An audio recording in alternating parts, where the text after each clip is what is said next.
I sped through the winding forest roads, my heart pounding in my chest, leaving behind the horrors of the infected in Blackwood National Park.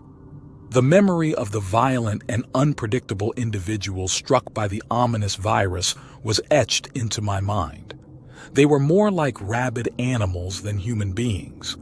As I approached the city, I couldn't shake the nagging feeling that I was driving headlong into the heart of the storm. The darkness of the night had deepened, casting an eerie and unsettling atmosphere over the road ahead. My truck's headlights pierced through the obscurity, revealing stretches of deserted highway. As I neared the outskirts of the city, my apprehension intensified. It was clear that things were far from normal. The roads were littered with abandoned vehicles, their doors flung open and windows shattered. The cityscape that had once been bustling with life now appeared to be a ghost town, its buildings cloaked in an unsettling silence. I reached my suburban neighborhood, hoping to find a place of refuge in my own apartment. The apartment complex stood tall, but it looked different, like a relic from a bygone era. Abandoned cars were strewn across the parking lot and shattered glass covered the pavement. The whole place seemed to be a reflection of the chaos that had consumed the city. The air hung heavy with tension, and I knew I needed to be cautious as I approached my apartment. My truck came to a stop and I armed myself with the hatchet. I stepped out into the eerie silence, my senses on high alert. The unnerving stillness was occasionally punctuated by distant, inhuman screams. As I made my way to my building, I couldn't help but think about the fight I had witnessed earlier in the forest, how the infected individuals had attacked with a frenzied madness. I knew I had to be prepared for anything. Reaching my apartment door, I lifted my keys to the lock. My trembling hands jingled the keys, betraying me. As the key slid into the lock with a click and the door creaked open, it revealed a dimly lit interior. I had left a small battery-powered lantern by the entrance, casting a soft, eerie glow throughout the living room.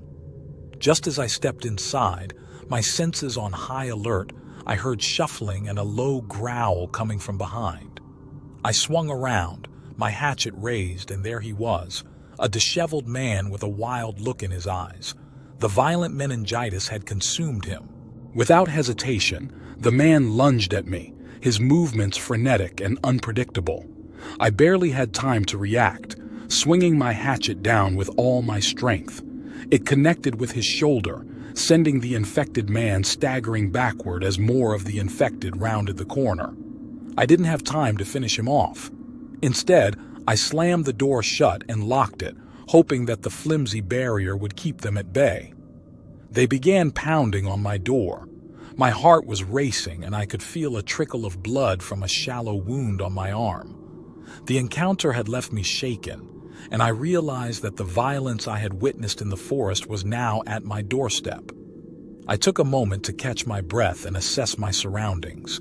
My apartment, untouched by the chaos outside, felt like a sanctuary in a world gone mad. The pounding at my door stopped, and by the sounds of screaming, I knew the group had moved on to easier prey. I quickly patched up my wound as best I could, hoping it wouldn't become infected. With the lantern casting its flickering light, I began to plan my next steps. I knew that staying in the apartment could only be a temporary reprieve. I needed to find answers, to understand the origins of this chaos, and to find a way to stop it.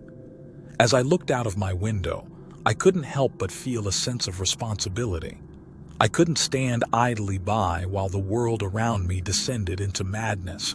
I knew that I had to venture back out into the chaos, to find others who might be uninfected, to seek help, and to unravel the mystery of the violent meningitis. But for now, I would rest, regain my strength, and prepare for the harrowing journey that lay ahead. As the sun began to rise, the city outside was in turmoil.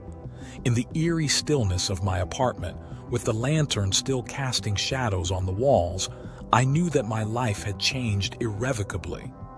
The infected roamed the streets, but I had a small flicker of hope that somewhere amidst the darkness, there were others like me, willing to fight to reclaim their world.